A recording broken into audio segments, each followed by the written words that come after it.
Hi friends, this is Teacher Jenny, and today I wanted to show you a little demonstration about static electricity. And this is something that you should be able to replicate pretty easily at home if your grown-ups are okay with it, of course. So today I'm going to use a balloon. Another option would be a PVC pump. That could be easier for some people to get, but I have a balloon, so that's what I'm going to use. And so I'll start off by just saying that this balloon, me, my house, you, everything is all made up of really teeny tiny little building blocks called atoms, and they're so small that we cannot see them with our eyes, but I do have a little artist representation of what an atom looks like, but in reality they're so small that we can't see them, but they're everywhere, making everything, kind of like super teeny tiny Legos or something. And some of them have a bit of a charge to them, and they might be positive, which I'll say is thumbs up, or they might be a negative charge, which I'll say is thumbs down. And one of those that has that positive charge comes near one of those with the negative charge, then they come together. They really want to be close to each other, as close as they can possibly get. But if they both have the same type of charge, if they're both thumbs up positive, thumbs down negative, they want to be far apart from each other, like oil and water. Like I can show you, I got a couple of magnets off my fridge, because magnets have that same thing where one side of them is going to be that positive side and the other is negative. And so when you put two magnets next to each other and they're the opposite, they stick together.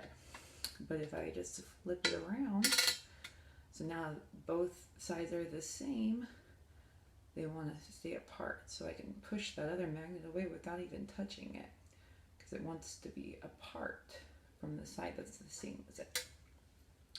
So now I'm going to turn my balloon into kind of a magnet. I'm going to give it a charge, and then I'm going to do that by rubbing it, by creating friction.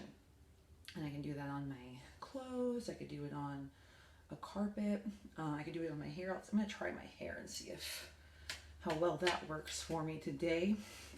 So I'm going to start rubbing it on my hair, and I'm going to do this for a little bit, so I'm going to count to 10 if you guys want to help me. 1, 2, 3, 4, 5, 6, 7, 8, 9, 10. Okay, so now I'll be able to see if it's working, because my hair will want to stick to the balloon. I rubbed it so much that my hair and my balloon now have an opposite charge, and they want to stick together. So now I want to see if I can use my charged up balloon on something else. So I have a little piece of paper here and some scissors, which I'm gonna carefully stay far away from my fingers and make sure I'm just cutting the paper. I'm going to cut up some bits of paper, and you can see what happens if I put a charged up balloon by the paper. We'll see if maybe my paper might have a charge. So I'm going to give it a little bit of a recharge just to make sure it's still working. It looks like it is. And now let's see what happens if I put it near that paper. Oh, look, some of the paper is going up towards the balloon. Some of it doesn't even want to come off. Give it another little charge. See if I rub it, I'm rubbing it really fast this time, and see if that has an effect. Yeah, so my paper seems to be wanting to come up to the balloon. Here, now I want to try a different kind of material. I'm going to try, here I have a little piece of Kleenex, and I'm just going to rip it this time, and we can see if anything happens with my charge the balloon. Oh yeah, and see that also really wants to stick to my balloon, which means it must have the opposite charge.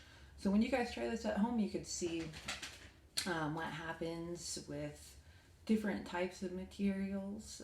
You know, maybe if I tried using, this is origami paper, so maybe if I tried using construction paper or computer paper, if that would be different. Or what would happen maybe if I rubbed it longer than 10 seconds. You know, I could even try it out on some different types of metal like aluminum foil or empty soda can, like I would do with my magnets. So it's really, you can try out anything you want it to see if something happens, because something might happen and something might not happen. It just depends on if those objects have a charge too, like your balloon does. Well, thanks for joining me, and I'll see you guys again. Bye.